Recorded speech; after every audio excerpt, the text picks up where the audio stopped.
lights go out, I'm told that's my cue. I'm Steve Courtney. I sort of am a hanger-on here, researcher and such at the museum. But I first want to thank the sponsors of the Trouble Begins series, which is now in its 15th year. The 2024 season is sponsored by Kathleen and David Jimenez and supported by Salute, the downtown restaurant that supplies that glorious pasta and astounding garlic bread. And thank you for joining us. Thank you for joining us today, both in the Mark Twain House's auditorium here and from your own homes, all of you out there. As a reminder, a replay of the event will be made available on the Trouble Begins playlist of our YouTube channel, accessible through our website. And at the end of the program, we will take a few minutes to answer some questions from the audience. We'll sit over there in those comfortable chairs, the audience both far and near.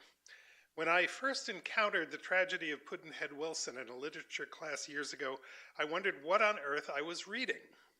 I was used to the Twain of Huck and Tom and the books involving medieval characters and the rich detail of the travel books and the laugh-out-loud short pieces and lectures. Here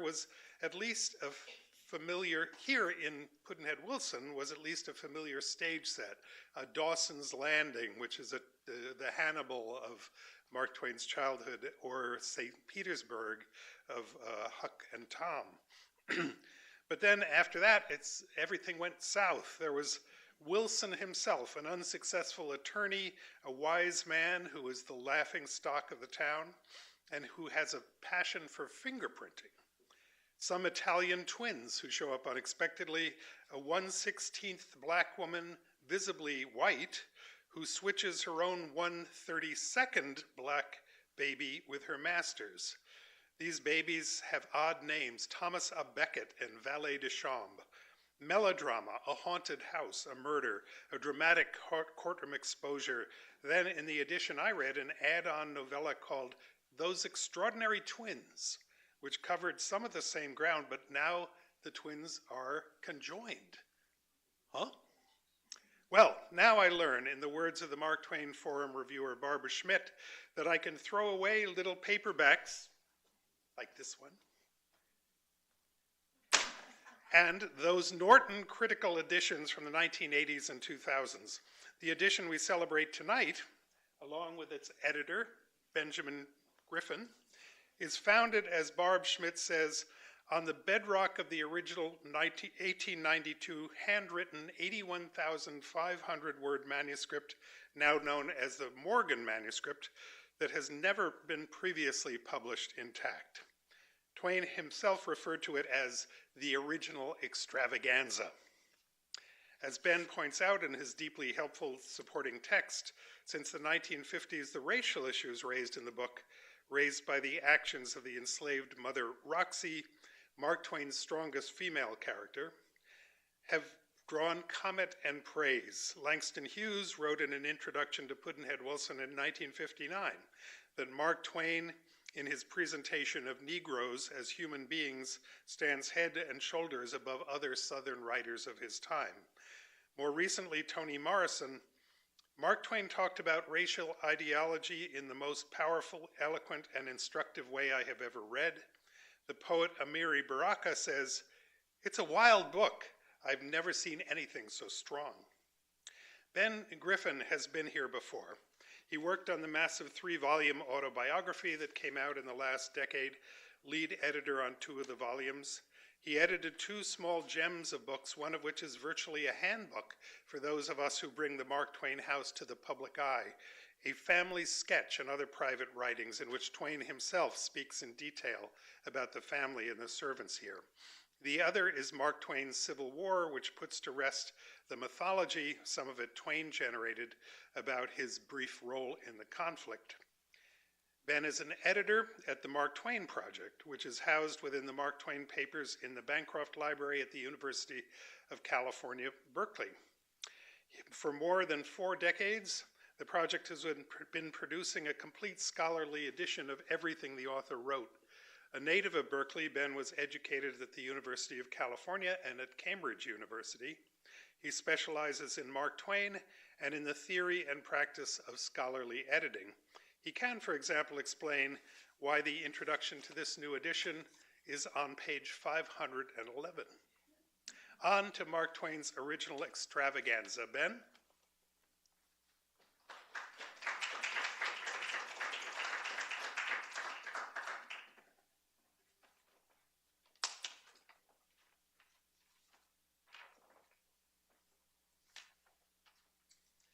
Good evening. I'm very happy to be here again. I'm always happy to be at the Mark Twain House Museum in this wonderful auditorium. And now to speak, now I gather I'm speaking to the world as well from the podium that I'm used to already. This is the first opportunity I've had to really get into what I have been doing. When you compare the little paperback that Steve just threw on the floor with the 800 plus page edition that we're publishing now out of UC Press, you must legitimately wonder what has happened. What has made this small book blump up like that and become so big. And that's basically what I'm not going to explain exactly that. I want to go into the questions of the editing. What exactly have the editors been doing? This is what I always do. Other people, I suppose, could tell you more about Mark Twain and American literature and why it's so wonderful. And that might indeed be a better use of time. My speciality is editing. And having spent almost 6 years working on the Pudd'nhead Wilson edition, I'm excited to be able to talk about what we've done. Pudd'nhead Wilson is a book with an interesting history. The proverb says, "May you live in uninteresting times." And varying it a little, you might say, "May you edit uninteresting books." The history of Pudd'nhead Wilson is so interesting that it has taken a very bulky, a very roundabout path towards the new critical edition. In the early 60s, which were the high and palmy days of editions of American literature, plans were first drawn up for what was then called the Iowa edition, the University of Iowa edition of the works of Mark Twain. Pudd'nhead Wilson was then assigned to Arlen Turner, a professor at Duke University. His research produced one good journal article, but he retired without having got anywhere near an edition of the book. In the 70s, an edition of Pudd'nhead was prepared for the series in Iowa, but it did not receive the approval of the then editor of the Mark Twain Papers, and it did not appear in the Works series. And this edition was subsequently reworked and rebranded as the Norton Critical Edition, which was published in 1980. The assignment for the Iowa edition was next passed to Herschel Parker, a very eminent scholar and textual critic. Parker published papers and a book chapter on the textual history, which is very important. The conclusion he came to, however, about editing Pudd'nhead Wilson was that its history was so tangled, so mangled by Mark Twain himself that the book could not be edited. This made his position as editor awkward, and he resigned from the task. Many years passed. Ages rolled over, and in 2017, when my boss, Bob Hurst, consulted the editors of the Mark Twain Project as to what we thought we ought to edit next, I proposed Pudd'nhead Wilson. One of the fellow editors turned to me and said, "You've got to be kidding." It was too interesting. The textual history is that interesting. But it was an opportunity not to be missed. I thought so, and Bob thought so. And among Mark Twain's books, Pudd'nhead Wilson is not only a great challenge to produce a critical edition of, but it's a book that's been steadily rising in importance, cultural importance, since at least the 1950s. Speaking of the 1950s, this novel's place in the canon was not any too highly rated back then. This 50s paperback gave the book the more saleable title, The Unnatural Son, the story of a sordid scandal that rocked a Mississippi River town.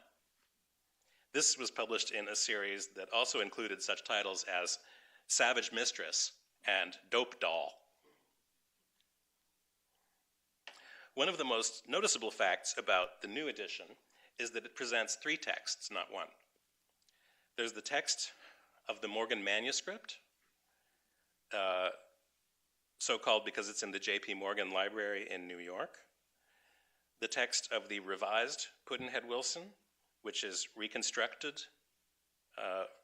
as compared to what actually appeared in 1894 and freed from the changes wrought in it by the magazine, the publishers of the magazine that it was first serialized in, and I'll be getting to say more about that soon. And then finally, there is the text of Those Extraordinary Twins, which is Mark Twain's assemblage of passages that he deleted from the original manuscript, and which you've already heard Steve describe. Why the 3 different texts? I can explain that by taking you through Pudd'nhead Wilson's textual origin story, which I warn you, have already warned you, is an exceptionally complicated one. In 1892, the Clemenses were in dire financial straits. At that time, this meant you had to go to the finest hotels and spas of Europe and spend your life there. Today, of course, conditions for bankrupts have improved, and they hardly ever have to rebuild their fortunes in this arduous way. But in 1892, Clemens made a trip back to the US, briefly for business reasons, and there he saw a picture that stuck with him. It was a picture of the Tocci brothers. The Tocci brothers were conjoined twins from Italy who were being exhibited in America, all over America. Talk about arduous. Clemens was fascinated by twins and by the comic possibilities of twins, and the idea of 2 people sharing a single body struck him, as he said, as a gold mine. Today, we tend to think of such cases as the Tocci brothers as 2 individuals who are conjoined. The 19th century was not so sure. They tended to see them as being on the borderline between 1 person and 2. The Tocci brothers were the famous 2-headed boy of Dime Museum fame. When Clemens got back to Germany, at this time they were staying in a spa town called Bad Nauheim, he began a story there, which was a fantasia loosely inspired by the condition of the Tocci brothers, although it's also a callback to a vein of material he had worked much, much earlier in his career when he wrote about the Siamese twins. He said about it later, about the manuscript that he started in Bad Nauheim. Originally, the story was called Those Extraordinary Twins. I meant to make it very short. I had seen a picture of a youthful Italian freak or freaks, which was, or which were, on exhibition in our cities. A combination consisting of 2 heads and 4 arms, joined to a single body and a single pair of legs. And I thought I would write an extravagantly fantastic little story with this freak of nature for hero or heroes, a silly young miss for heroine, and 2 old ladies and 2 boys for the minor parts. Mark Twain set his twins down in pre-Civil War Missouri, in a village precisely like Hannibal, and he put them through their paces. They quarrel with each other. One is a Christian and the other is a free thinker. They fight. They have different tastes and different philosophies, and so forth.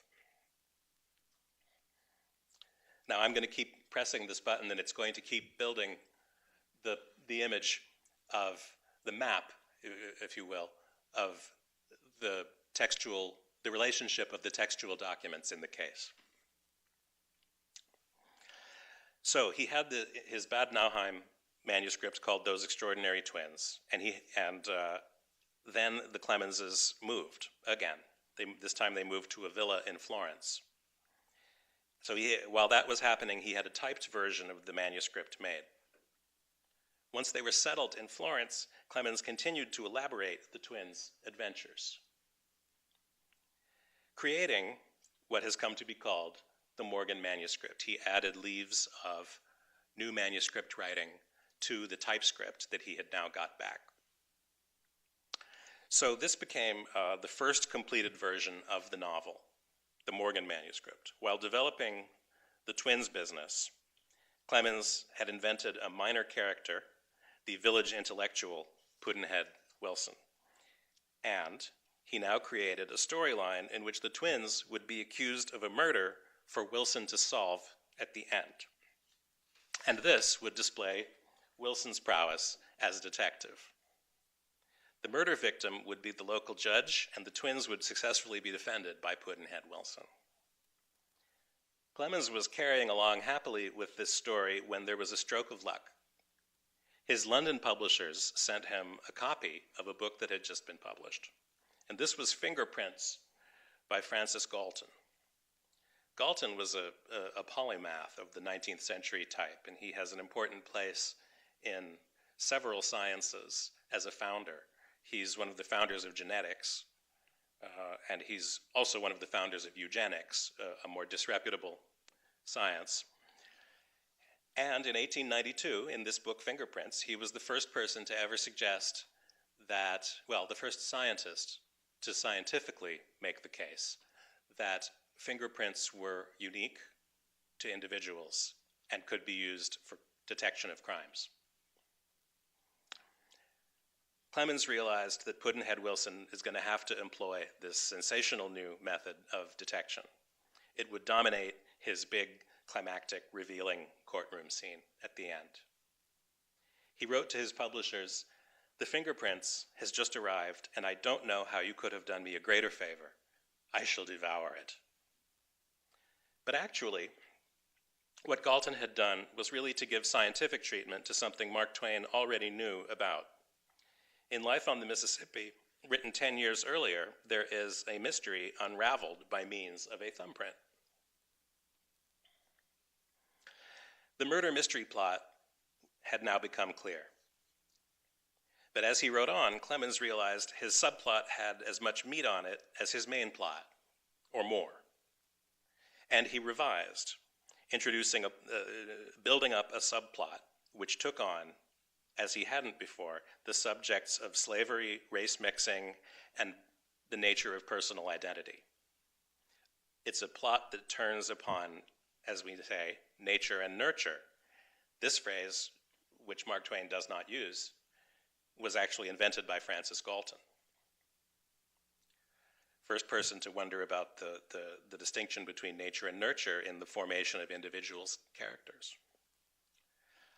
The subplot that I'm talking about concerns, as Steve has already begun to say, a slave woman named Roxy, who is 1/16 black. In the Missouri of this time, this makes her a slave. Roxy has a newborn baby by a white man. Her owner and enslaver has a new baby as well. To free her own son, 1/32 black and who can pass for white, she switches the children. Tom, her son, becomes the young master of the house, and Chambers, valet de chambre, or Chambers, as he's known casually, who is by birth the real young master, grows up a slave. Tom is the secret murderer of Judge Driscoll.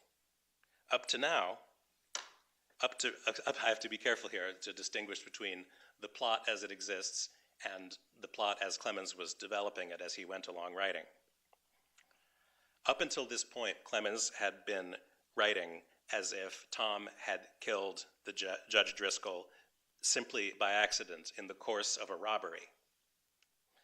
Now, inserting new material earlier into the manuscript that made Tom black. Tom, of course, is part black, but once it is revealed to him by Roxy that he is part black, he sees himself as black. That's not the word he uses. His crime, after these revisions, takes on the qualities of revenge against a whole race.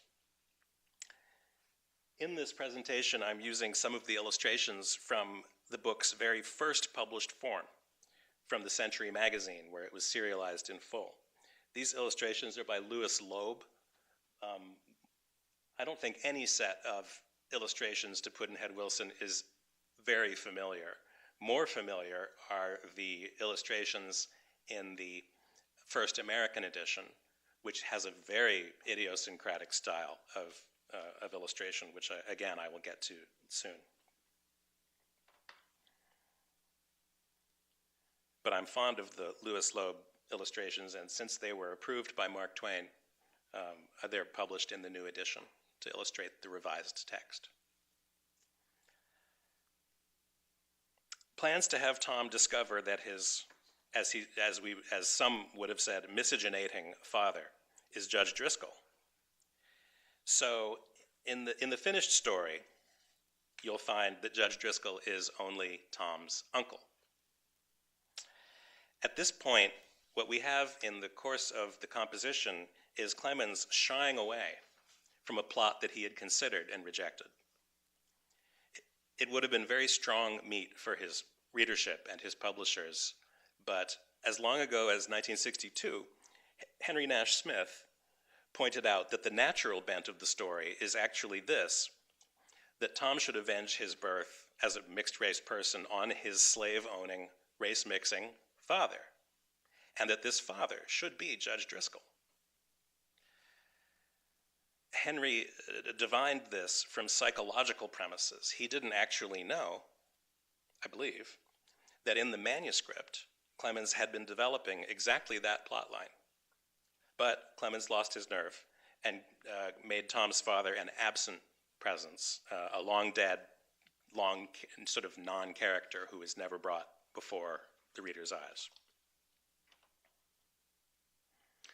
Anyway, the revising he was doing was consequential enough without that detail. Clemens had created Tom, the villain of the piece, as a white man. Now that Tom was black, or partly black, the way was opened potentially for readers to interpret Tom's later acts of villainy as somehow tied to his race.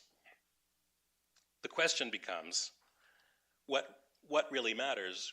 What do we go by as readers? What was in the mind of the author when he wrote the passage, when he wrote that passage, or do we go by what the final product simply actually reads? It's a point that's been much debated, and I think this new edition is going to inform that debate, I hope, by showing all the things that Clemens considered and what he rejected and what he kept. With his main story all squared away, as he believed at this point, Clemens turned to the project of furnishing maxims to go at the heads of the chapters. He had large collections of maxims in manuscript, and still today they guarantee his reputation as one of the greatest and most quoted and misquoted American aphorists. He had realized that he could attribute these maxims to the character of Wilson. Not everybody has felt that these maxims go completely naturally into the mouth of Pudd'nhead Wilson. They are extremely worldly maxims for the most part, and Wilson is somebody who has, for some reason, been trying for 20 years to establish himself in this no-account, this small river town in Missouri, and even they won't have any of it. So there's a strange, possibly not a perfect fit. However, this has long been the most popular part of Pudd'nhead Wilson, as Clemens was very aware that not everybody had loved Pudd'nhead Wilson when it came out, but the maxims of Pudd'nhead Wilson, the so-called calendar of Pudd'nhead Wilson, was a big hit. Here are a few of the maxims which he generated for Pudd'nhead Wilson, but later took out of the manuscript. If you put 500 compliments into one scale and a censure into the other, which will weigh the most? When an election goes with us, we see and feel how intelligent this great nation is. When it goes against us, we see and feel how hard it is to make this great nation understand the issues. When in doubt, tell the truth. Clemens finished the Morgan manuscript in January 1893 and he had it typed there in Florence. The resulting typescript he sent to his publishing partner in New York. Livy, as we know, was one who was against publishing the story in this form, and she may not have been the only one. But we don't have really a huge amount of information at this point. What we really know is that he took the typescript to New York in its revised state, in its unrevised state, excuse me. That is to say, I have to be careful. He had been revising it. He now considered it finished, but it's going to receive further revisions later. He became convinced that in its present form, it could not be published. This was depressing. He badly needed money. Mark Twain tells us he had a sufficiently hard time with the book because it changed itself from a farce to a tragedy while I was going along with it, a most embarrassing circumstance. But what was a great deal worse was that it was not one story, but two stories tangled together, and they obstructed and interrupted each other at every turn and created no end of confusion and annoyance. In other words, the farce of the twins did not go well with the dramatic plot centered on Roxy. Clemens wrote that he, quote, pulled one of the stories out by the roots. I'm at the bottom. Pulled one of the stories out by the roots and left the other one, a kind of literary Caesarean operation. But it was not as easy as that. For on closer examination, the twins turned out to have quite strong connections to the other events of the novel. In fact, if you tug at their thread, the whole story unravels. Clemens settled on a quick fix. He removed from the typescript all the twins' material that could easily be removed, and the parts that couldn't easily be removed, he lightly revised. He revised the conjoined twins into ordinary twins, as he called them, ordinary aristocratic Italian twins. As a result, most of the things the extraordinary twins had been exhibited doing were now less than extraordinary. In the manuscript, for example, they had astounded everyone by playing four-handed piano. In the revision, they still play four-handed piano, but it is no longer worth mentioning. They still go everywhere together, even though they dislike each other's company, and so forth. So it was a very light, very incomplete revision. So here we add a box to the chart for the extracted twins material, which we need because we're going to be seeing it again. Clemens also determined at this time to, as he said, knock out everything that delayed the march of the story, even the description of a Mississippi steamboat.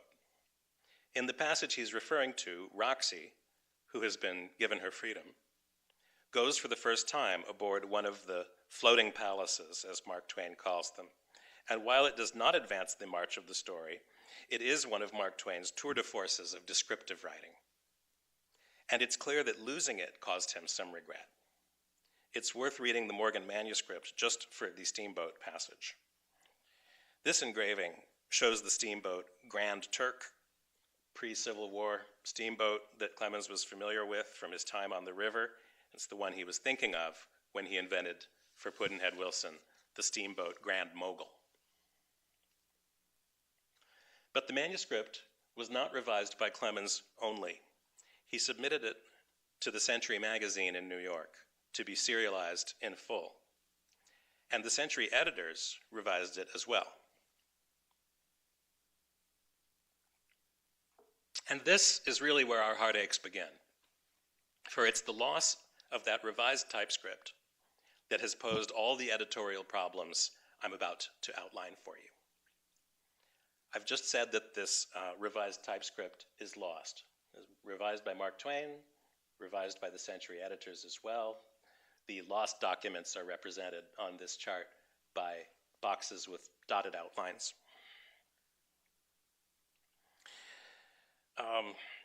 Actually, 3 leaves of the revised typescript have survived. They're in the Mark Twain Papers.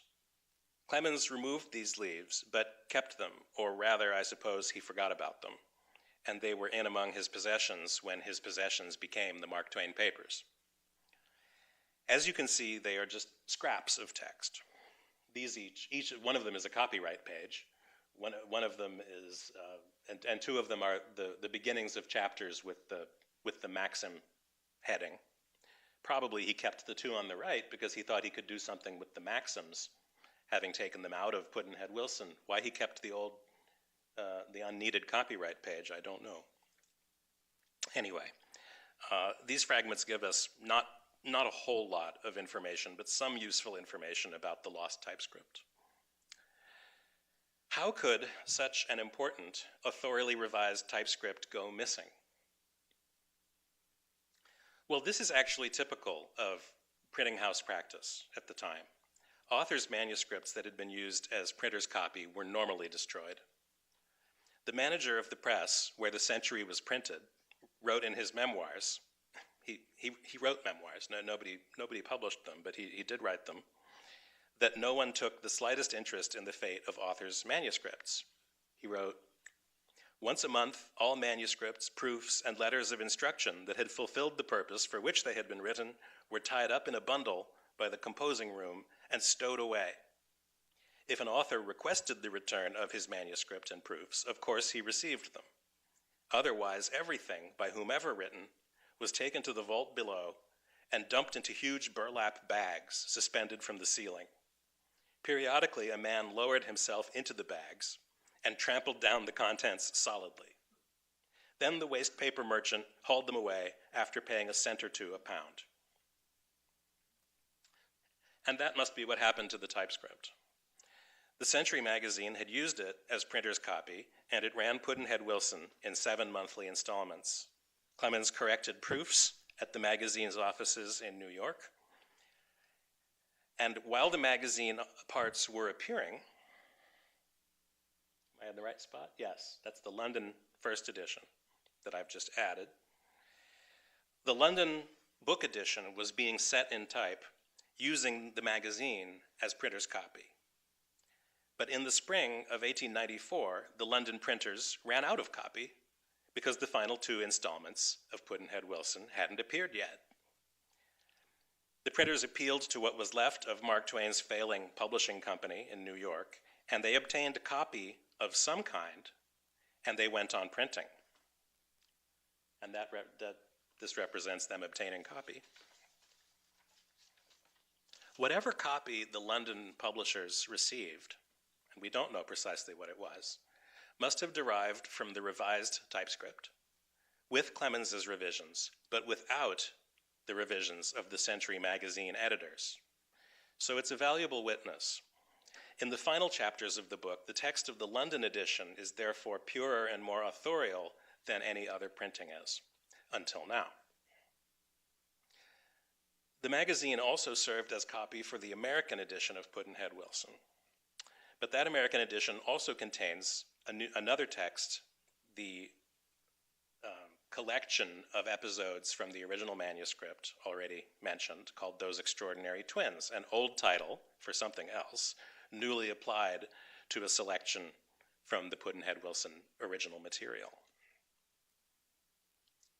Clemens provided the American publisher with revised Twins material he had lifted out of the story when he revised it back in July 1893. That completes the diagram of the text. For the editors, knowing all this is important. The manuscript and the published novel have thousands of variant readings between them. The key thing to realize is that not all the Century magazine changes were Mark Twain's doing. This was 1893. The editors were producing a family magazine, considered the preeminent family magazine of the day. And these editors were the custodians of written style and of public morals. This is a Century magazine cover, and I think it's only fair to say that it is exquisite. The figure with the pen in her hand is the magazine's muse, unaffected, barefoot, classical, and pure.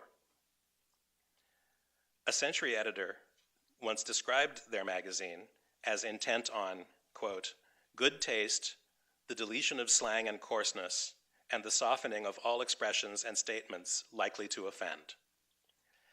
They removed, quote, affected forms and stereotyped expressions. In his memoirs, Century editor Robert Underwood Johnson was completely impenitent. It was really pathetic, he wrote, to see the way authors would plead with us for another dam or for a well-known equivalent of the lower regions. Even in 1923, Robert Underwood Johnson couldn't bring himself to write hell. As we know now, the magazine transformed Mark Twain's text along exactly these lines, in readings which have now, for the first time, been detected, uprooted, and replaced with the wording of his manuscript. Now, in editing the revised version, the use of the Morgan manuscript is as a document for improving the text and uprooting censorship. But it was also important from the start that we publish the Morgan manuscript integrally as a text on its own.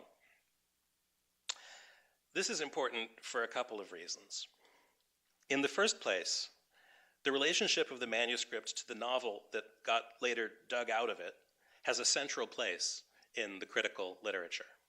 Clemens started that himself when he published Those Extraordinary Twins alongside the finished novel, along with a preface in which he comedically dwelt upon his troubles writing and publishing the book.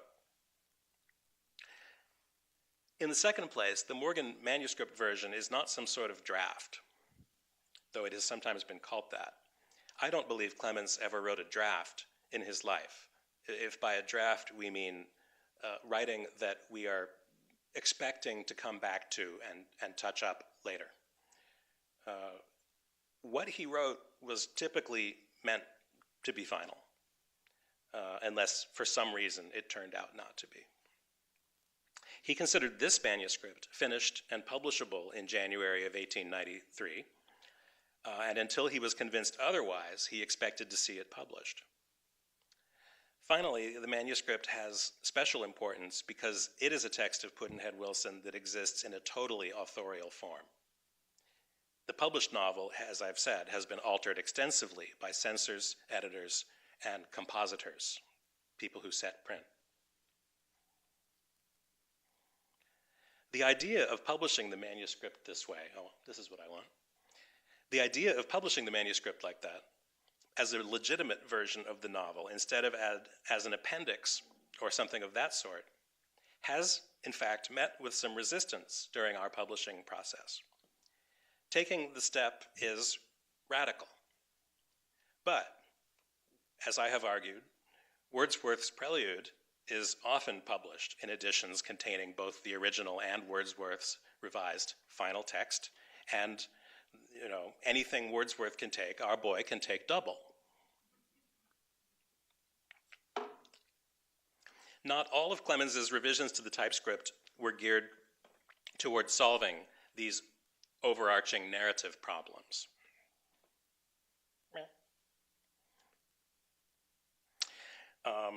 He clearly made lots of small-scale revisions, as you do whenever you go over your own work and look at it.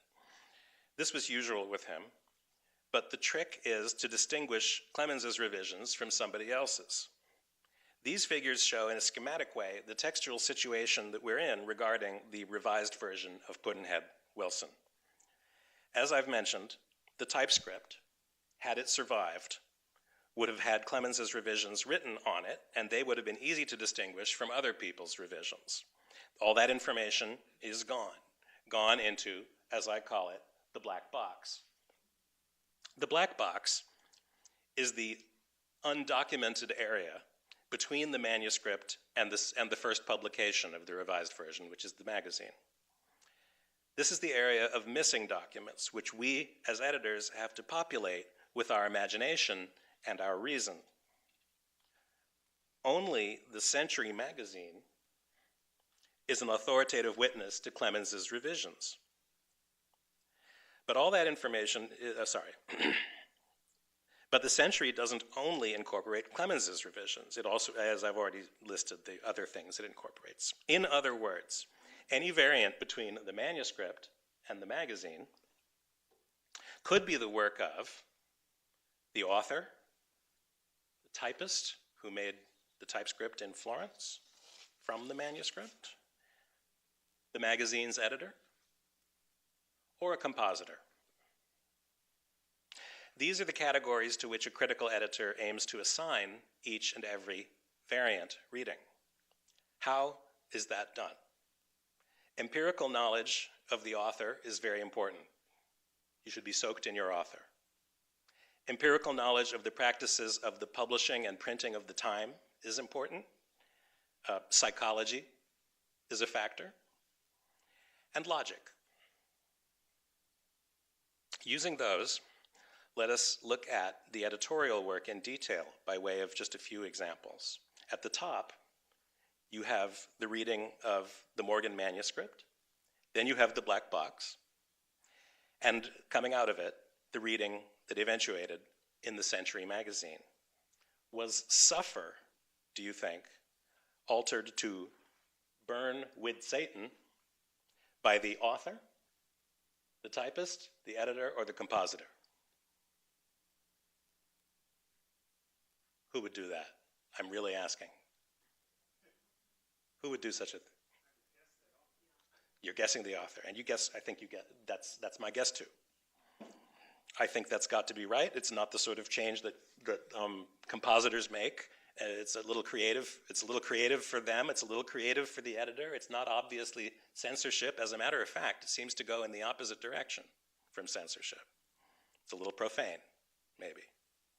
By the standards of the 1890s, it is. What about this one? Sits in your midst, bang, is the reading of the Morgan manuscript.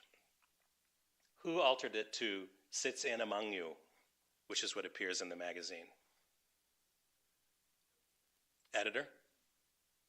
Editor is correct, in my opinion. All of these things are matters of opinion. There's no final court of, anyway. This is a case of conjecture. Yes, and in this case, we have really good empirical reason to think so.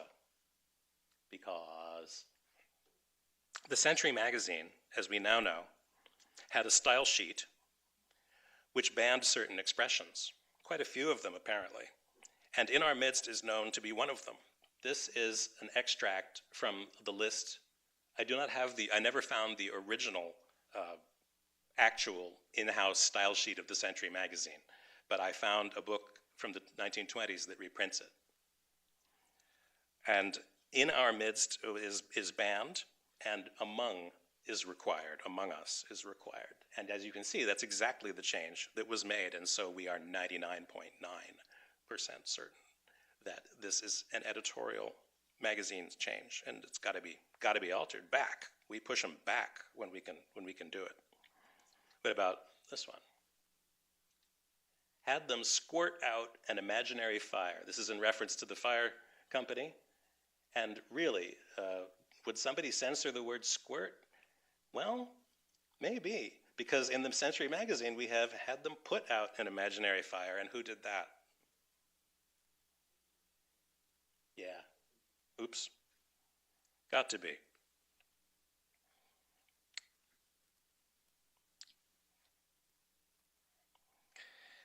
Nobody else would have done that, I think.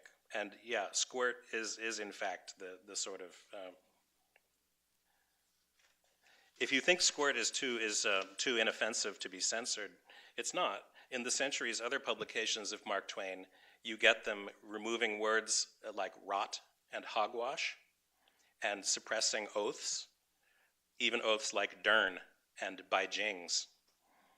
So squirt is restored in the Pudd'nhead Wilson text that we're publishing. Taking account of the role of censorship is one of the main contributions, I think, of the new text. The project editors have built up a good deal of information about the habits of the Century magazine in this respect. Here's an example.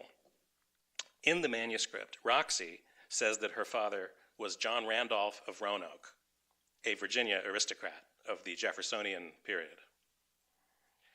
In the Century magazine text, this claim has been altered. Now Roxy fetches her ancestry from a more distant relative, Captain John Smith, the Virginia colonist of the 16th century. Is this a change Mark Twain would have made? He's definitely the author of the changed text. I mean, I don't think I have any doubt about that. But did he perhaps do it under compulsion?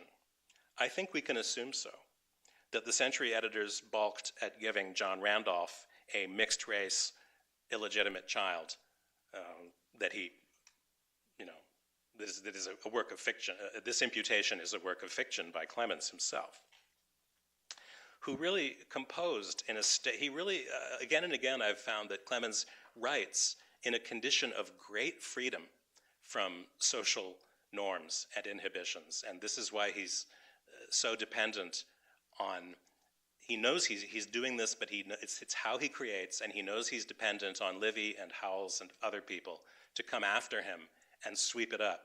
And so it's possible that he would have been grateful for this suppression, and that's another thorny issue about editing, is if we're undoing this, but how do I know that Clemens didn't look at the revised version and say, oh, that's much better? I don't know. We have to go on the balance of probability when we make these conjectures. Probability as I see it. To discriminate between authors' and editors' changes, you need data about what the Century magazine would tend to do. As I mentioned, documents that served as printer's copy were put into bags that hang from the ceiling and then destroyed. This one, however, is in the Mark Twain Papers. Such survivals are very rare. The typescript of the £1 million banknote, not anybody's favorite Mark Twain story, but it has come up good to us this time because there's a lot of valuable data to be gleaned from the markings in this typescript, which served as printer's copy at the Century. It furnishes evidence for what the editors like to do, and it shows them doing it with their own hands.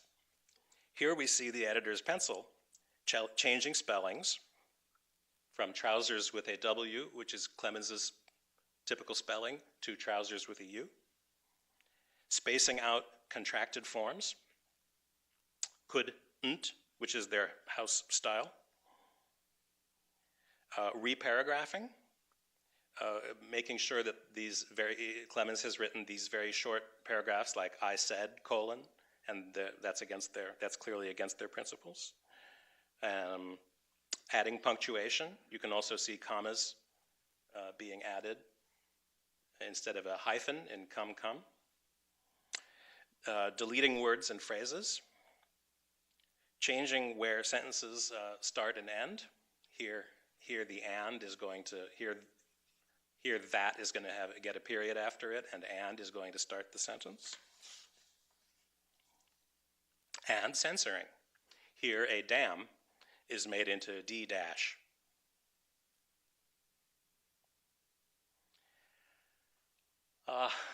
So that's a relatively deep dive into the editing of the text of the revised version. I want to talk a little bit about some of the other aspects of the book that are embodied in the introduction and the notes. I learned everything I could about the silent film. Nobody has written about this, so it was very interesting. The silent film is lost.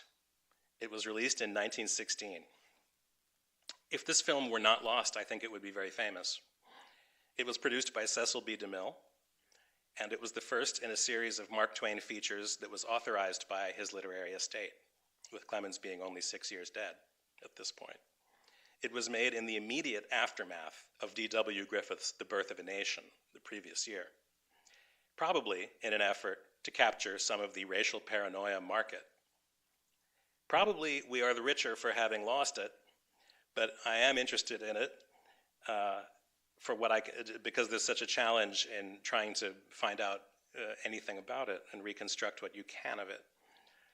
In this, this is the play. This is a still, from the movie. There are stills in movie magazines. In this still, a mob has gathered to lynch Chambers, who is at Wilson's house. Obviously, the plot of the novel has been thoroughly altered. I gathered details about this film from newspaper reviews and accounts of the censorship that was imposed in different cities. Different cities had different film boards and screened the film and made their own decisions about what had to come out of a film before it could be shown in Chicago or Cleveland or wherever. Another movie still. Tom, with the mustache, is refusing to be fingerprinted by Wilson. This is Roxy behind Tom's shoulder. Roxy in this film was played by the actress Jane Wolfe, not famous anymore today, but famous at the time. Soon after the film, she moved to Sicily to study magic under Aleister Crowley and became a leading figure in his Satan-worshipping sect, in which she continued and ended her days. A certain amount can be learned about this movie from the stills reprinted in movie mags and from accounts of the censorship, as I just said, of which we have more than one. Novels don't always need a lot of annotation, but Pudd'nhead Wilson really benefits from it. The most important function of the annotations, I think, in this case, is to give information about the conditions of slavery in Missouri in the 1850s. I've tried to illustrate the things that are mentioned in the text. Where Roxy escapes from enslavement in Arkansas, for example, she is advertised for by a runaway slave handbill. And I think it's helpful to have an example. This is a runaway slave handbill from the correct place and time, 1854 in Missouri.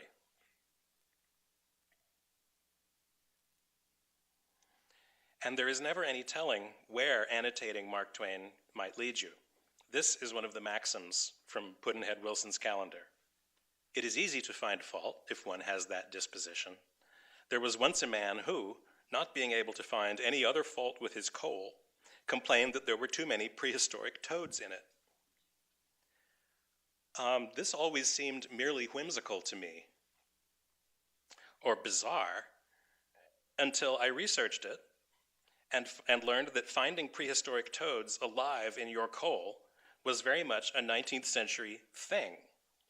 I expect experts are divided on whether this really is possible, but certain it is that the 19th century constantly reported, if not experienced, the finding of toads and frogs in rock and coal, alive. And they were said to be prehistoric or antediluvian toads. If you look in old newspaper databases for antediluvian toad, you will find more of it than you expected. This is a scientific journal which collected the reports, if not exactly the evidence, for the recovery of toads and frogs in rocks. Among others, it reported a large fat toad in Derbyshire found in a compact block of sandstone which lived for a few seconds only, 7 live frogs near Pontefract in compact rock, the frogs being in separate nodular masses between the strata. Certainly sounds scientific. 30 to 40 live young frogs found in a cavity in a block of sandstone 330 feet deep at Shieldmuir Pit in Scotland. A live toad in a solid block of coal in the forest of Dean, etc., etc. Pudd'nhead Wilson has had several different suites of illustrations in different editions historically. We have in this book an appendix giving an overview of the topic of illustrations. I would have liked it to be fuller, but it's one of those things which, if you give it the detail it deserves, you have a complete dissertation, and there was no room for that. But I hope this probably will spur further work. Our appendix contains, among other things, a sampling from the hundreds of little pictures in the American first edition.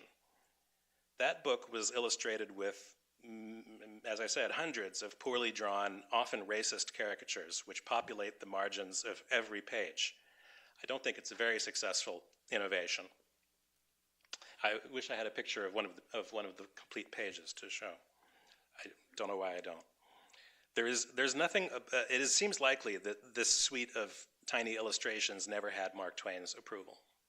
There is nothing about them in the correspondence, and the production schedule of making the American first edition was very tight.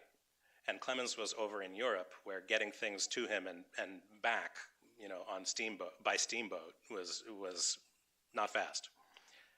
There's nothing about it in his correspondence. The illustrations, by contrast, in the Century magazine, which appeared first, were by Louis Loeb.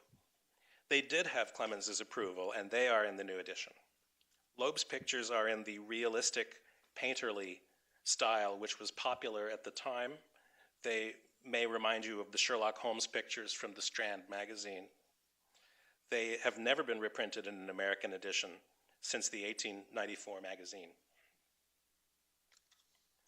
Before I close, I want to say that this volume could never have been produced without the generous support of the American people through their organ, the National Endowment for the Humanities, like other volumes in the Mark Twain series out of UC Berkeley, going back to 1964, and I counted it out, and that's 60 years. A wonderful record. Also want to say that the volume has been awarded the seal of the Modern Language Association, which has a committee on scholarly editions, which has examined it and made valuable recommendations to us, and those recommendations followed, recommends the edition. Is Pudd'nhead Wilson really a classic of American literature? People are still wondering. By Mark Twain's definition, a classic is a book which people praise and don't read. Pudd'nhead Wilson has been praised and dispraised, and it has been read and also left unread. That's the situation of a book people don't exactly agree about. Critics quarrel over it, and often they quarrel with the book. The California edition, at the very least, offers new texts, new contexts, new openings, and probably new quarrels over Pudd'nhead Wilson. Our job is not to praise the book, but to pass the ammunition. Thank you.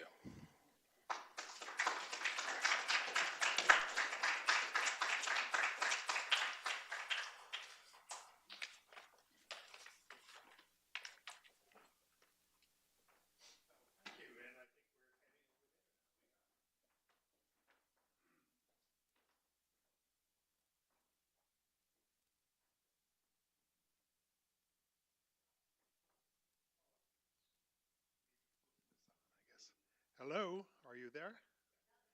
Testing. Yes. Am I on? Yes. All right. Are there questions? Now, I'm going to repeat any questions from here in the audience. I'm going to repeat so that the people who are watching this far away can hear what they are and not just the answers. So I see a hand up. How far along is the California edition? I don't know.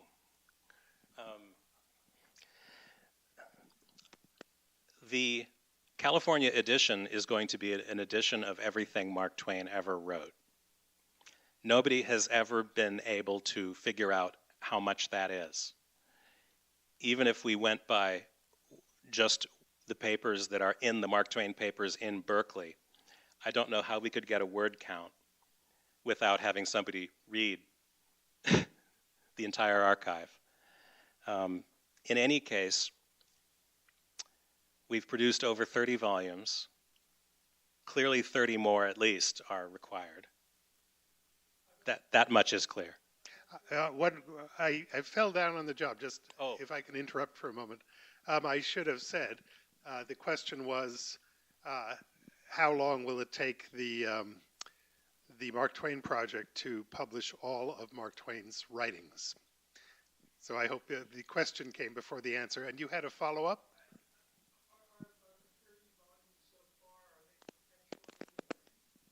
Are the 30 volumes perpetually in print, the ones that exist now? Yes, it's my understanding that they are. That everything is available through UC Press as a print-on-demand volume. And in addition, everything that we've ever published is being placed on our website, Mark Twain Project Online, which receives new editions, sometimes of our newly edited things, and also of things that we published in the past continuously. Anything more here? Yes. How many years have you been researching this? This, just Pudd'nhead Wilson, about 6. I think that we started in 27. I think I started in 2017, toward the end of 2017.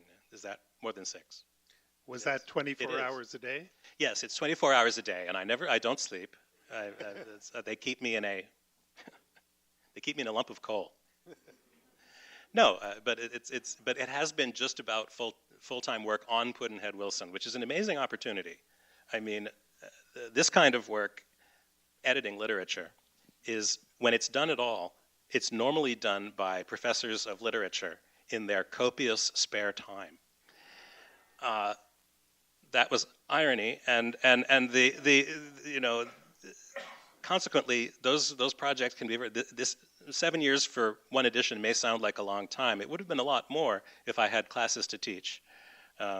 Say 3 of them in each semester, and had to be producing articles and books in order to gain tenure and keep it and advance throughout the ranks.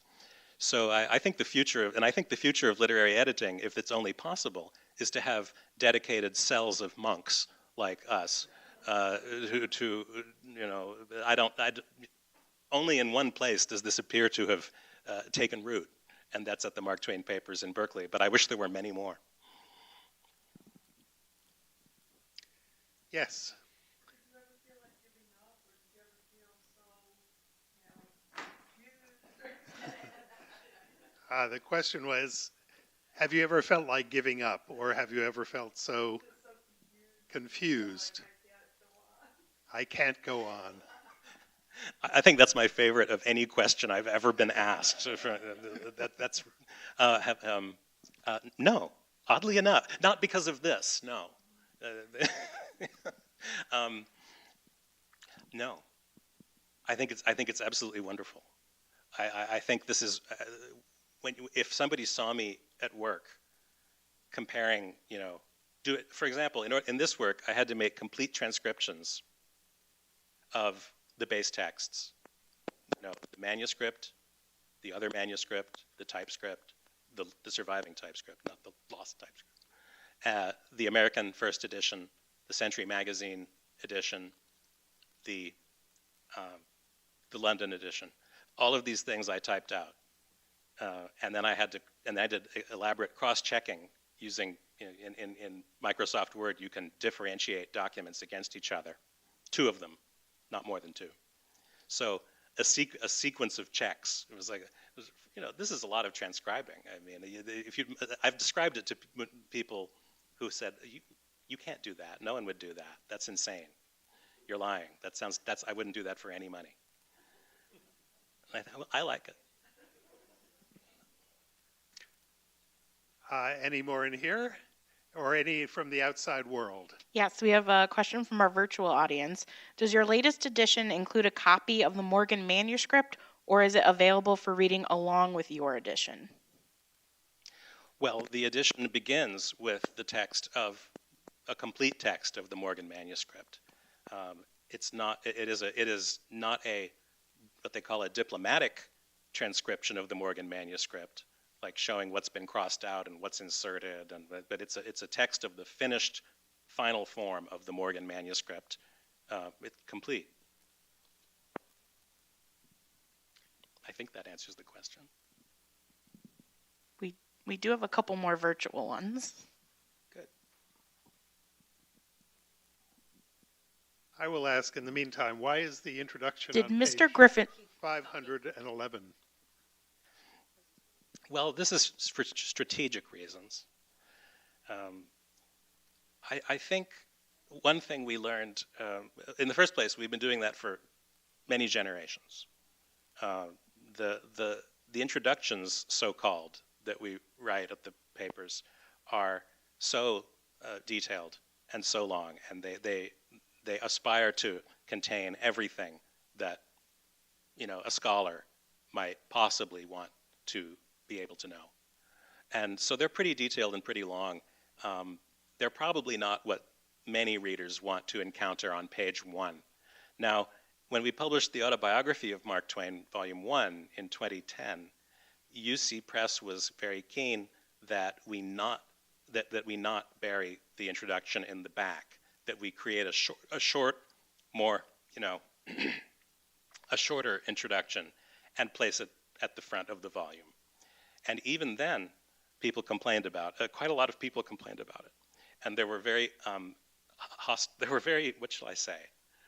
There were very hostile reviews on Amazon that said, why are these people talking to me? Why don't they just get right to the Autobiography of Mark Twain? I don't want to hear from these professors.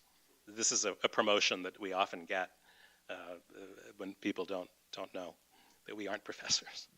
But anyway, we're never going to make that mistake again. And the introductions will be in the back of the book at page 511. 511. Always at page I must 511. say, If that's the page. I did read it, and it is extremely long and extremely incisive and informative, and giving every step of the way of this document, something that you sort of did the tip of the iceberg tonight, but beautifully done. Just beautifully done, and Thank you. Clear, as you might imagine. So what are the questions? I'm sorry I interrupted. So another virtual question, did your view or understanding of Sam Clemens change between when you started the project and after you finished it?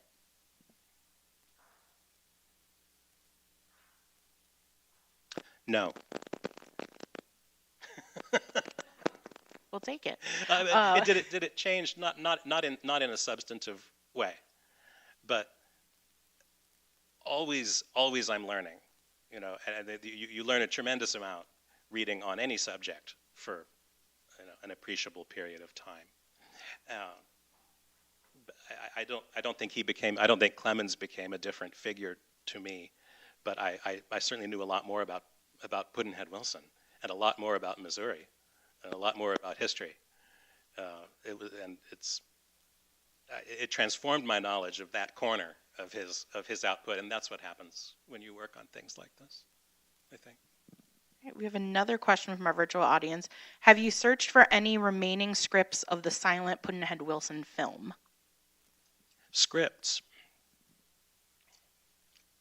Yeah, I know who wrote the script, though I've forgotten her name, but no, I haven't. That never occurred to me. I'm not a film scholar, and I did my best with the fragmentary sources that I did find. But I think the subject of the Pudd'nhead Wilson film demands more scholarship. I'm perfectly willing to do it. It's a very good suggestion. There must be repositories in LA that hold ancient film scripts. I've never heard it suggested till now. Yes, there's a question in the room. How do you think Mark Twain's financial distress affected how he would take an editor's comment and he would say, just go with it because I need the money? To what extent did Mark Twain's financial distress mean that he might take an editor's comment and say, just go with it because I need the money?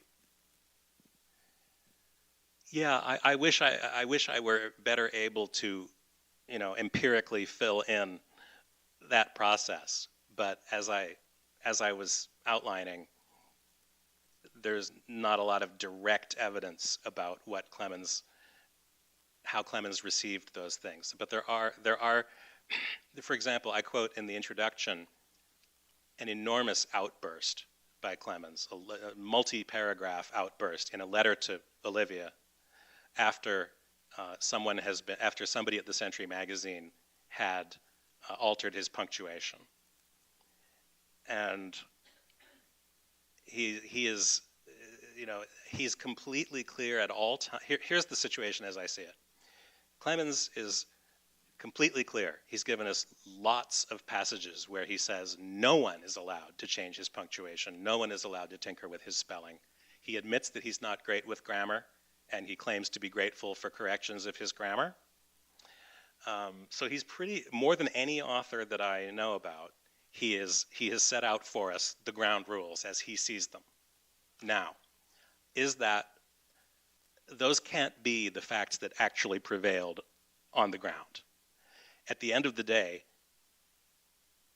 the magazines have the upper hand. He needs the money. He needs a publication. Clearly, he is going to, wherever possible, he must try to accommodate the magazines. So, as I say, there is some evidence about what he expected. There's some evidence about what the magazines or the book editors expected. But at the end of the day, it's hard to know what each individual, any individual clash, how did he see it? I don't know. Hard to say. Okay, we have another virtual question. Would you mind giving us an overview of the Mark Twain Project, its purpose, goals, and publications?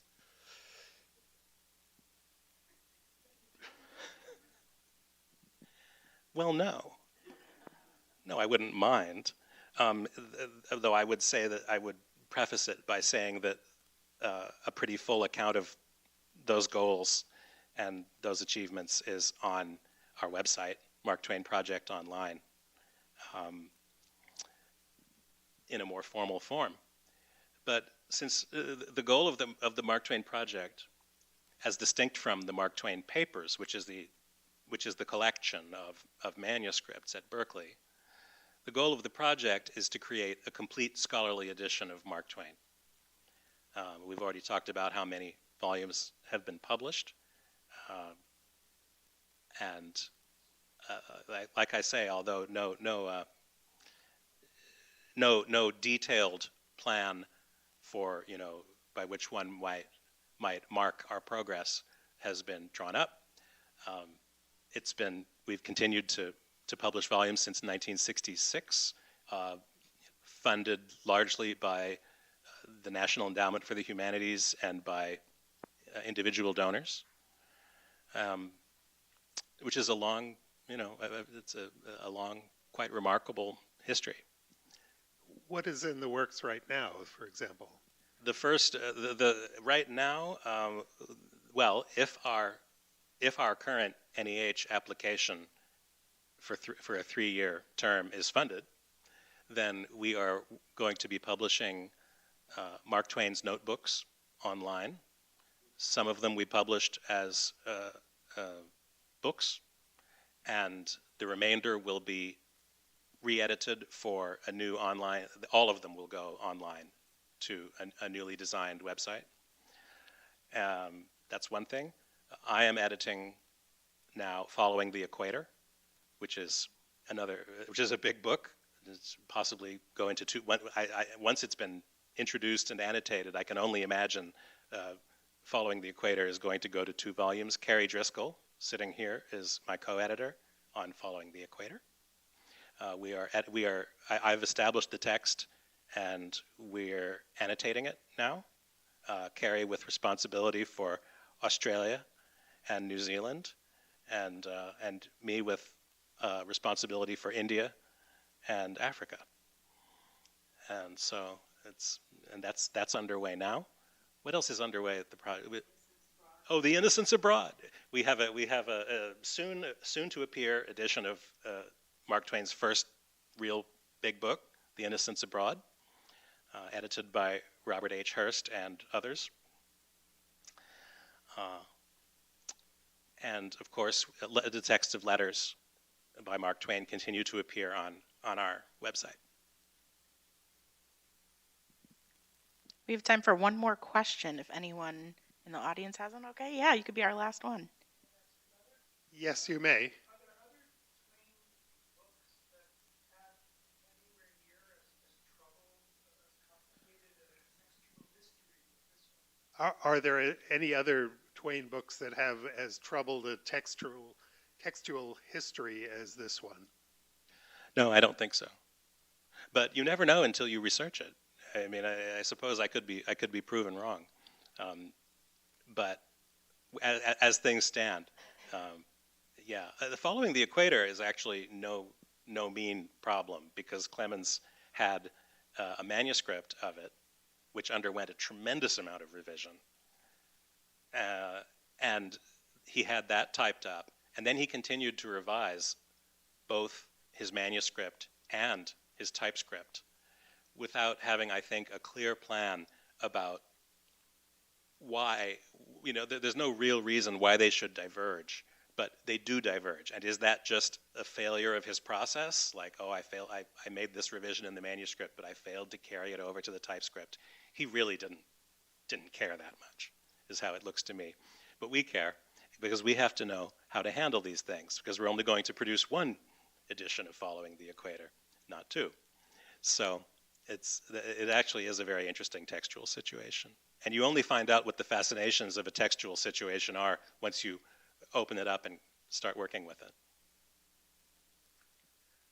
Well, thank you, Ben. And after the, right away, I understand, if you pop out into the store, Ben will be signing copies of this extraordinary new edition.